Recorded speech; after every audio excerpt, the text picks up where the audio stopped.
Can't really see any of that, which don't matter.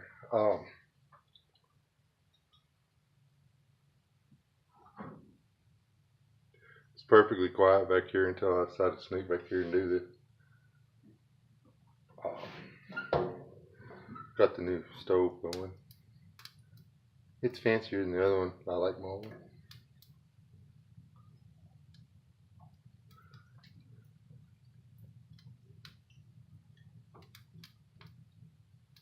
This is more like a little fireplace thing. Here, it's the day after Thanksgiving, actually. We did Thanksgiving with the grandkids and stuff. Well, some of them. And with my son and them. And we're going to my wife's people today at two Thanksgivings. Uh,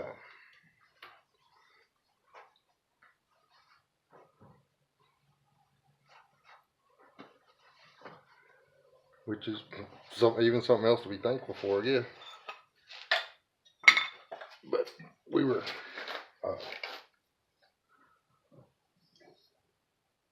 having a conversation yesterday when we were on the way to the meal, and me and my wife. And something came up. We were, the way people act.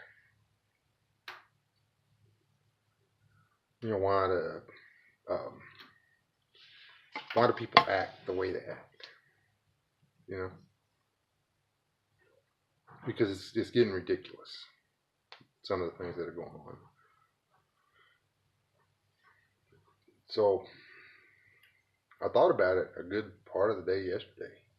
While I was watching everybody interact and while I was interacting, and with the different people that were there, people I'd never met before, and um,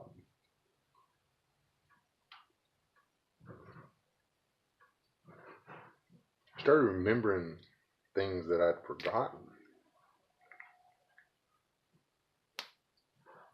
from when I was in higher education.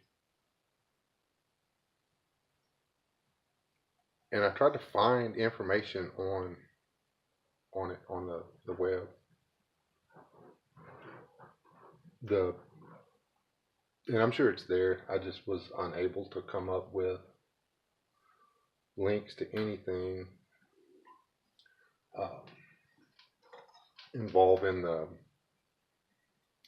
topic under the what it used to be called.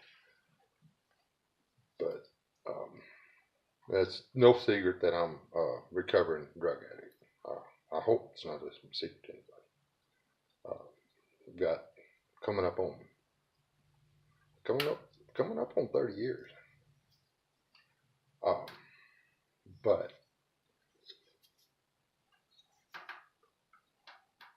anybody that was, or whatever, addicted to something and tried to get off of it, and if it was something that they shared with a group of people, they know that the people you shared it with are usually bound and determined to get you back into it after you're done. But there's a precedent for that, a rather um, condition that, or not, condition is not the right word anyway. There's a psychological process behind it. If you're guilty of a thing and you don't want to be guilty of that thing by yourself, then you get those around you to take part in whatever it is that's making you guilty. That way it reduces your level of guilt. Socialism is this on steroids. if you think about it. You know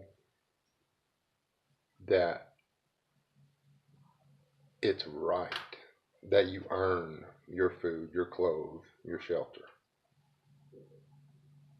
You you know that it's right that you do work. Um, but if enough people can get together and say that we shouldn't have to do that, that we should just be blessed with everything because um, we're alive, then it makes you feel less guilty about wanting something for nothing. Y'all know what I'm saying? Um, if you know that there's not really racism or phobia or something involved in what you're doing, but yet you can get enough people to back you on saying that it's racism, phobia, whatever,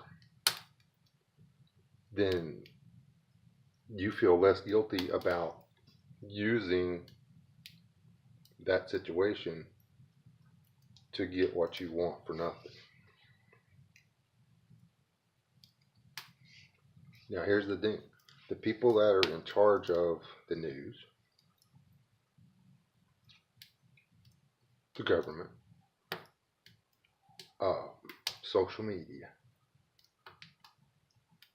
um, higher education, they all understand this principle. Now, if you take this principle that I'm talking about and you break it down, you can find all the segments that tie this together, all the individual little behavioral quirks, if you will, that make this process function. And it's not a deliberate thing on the part of like the drug addict or the alcoholic or the bank robber or the kidnapper or whatever bad thing, or the bubblegum stealer. It's that's trying to get you to do the to go with him and steal bubblegum so you don't feel so bad about having stolen the bubblegum. Okay? But all the things that make that mentality come to work where you try to get somebody to be a part of your bad behavior so you don't feel so bad about your bad behavior. They broke these things down into different segments, different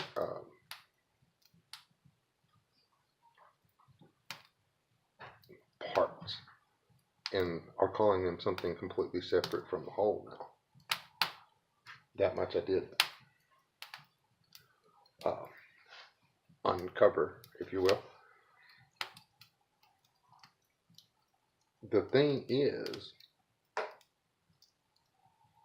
that all the people in control are educated. They know how this works. So they know how to manipulate it. And that's what they're doing. We know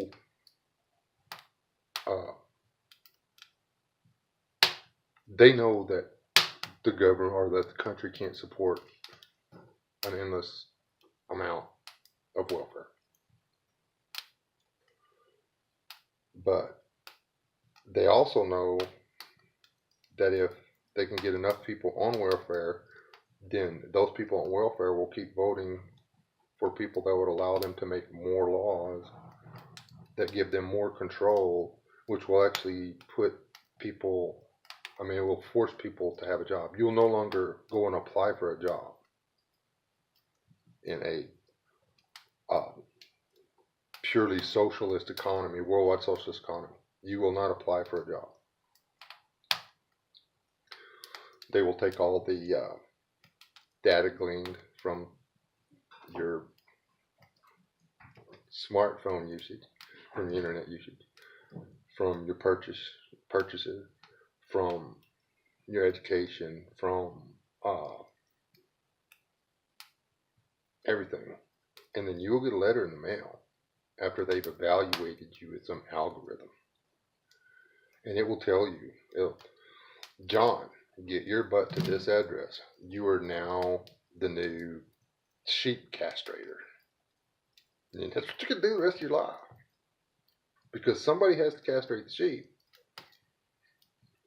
so they can get fattened up and sent to slaughter. You don't want to be that. It doesn't matter. It's a socialist government. Everybody gets to do what they're best at. I don't know who would test out to be that castrator of sheep, but I think you might understand where I'm going with this. It is a big giant game to get as many people to sign on and be a part of this as they can, so we will trap ourselves in it.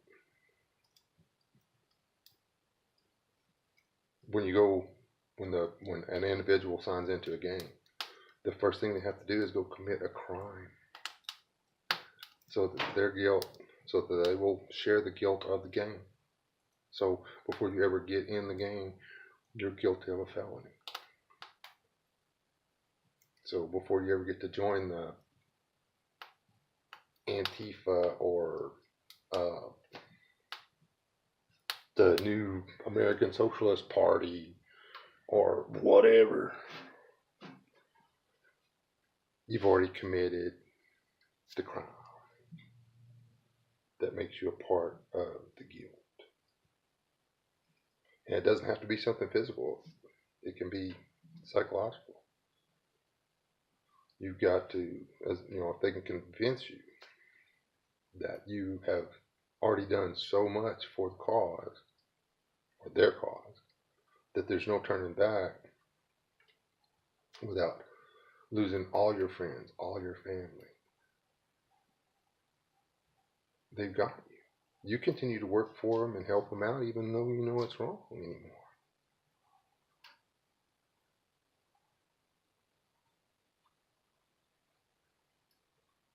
This is something we could talk about forever.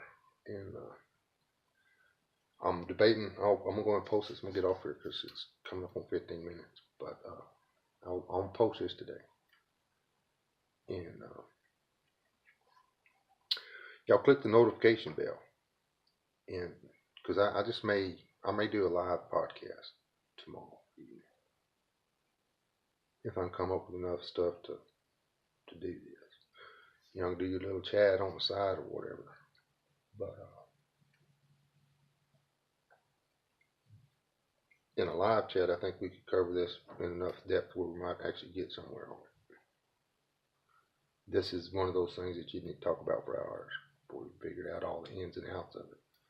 But you really don't have to know all the ins and outs of it. When you catfish fishing, you don't have to know all the ins and outs about it. The catfish will eat a chicken gizzard or chicken liver or marker, put it on the hook, throw it out to where the catfish is. It works. It's working. That should be enough to know. Now, if we're the catfish, we just need to know that's what they're doing. And quit going for them gizzards and livers and worms. That's about it. Have a good day. I'm going to go eat some more pecan pie. I didn't get a piece of pecan pie yesterday. It's as much dadgum food. All I could eat was one bowl of cobbler. I feel bad. The 4 pieces of fudge and 1 bowl of cherry cobbler is all the dessert I had yesterday. It's not very American. It's not. I'm going to make up for it today. I'm just going to eat a little bit of turkey and a little bit of ham, and then we'll eat the dessert cookies.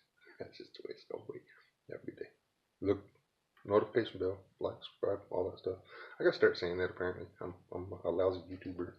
Anyway, y'all be blessed. Check y'all next time.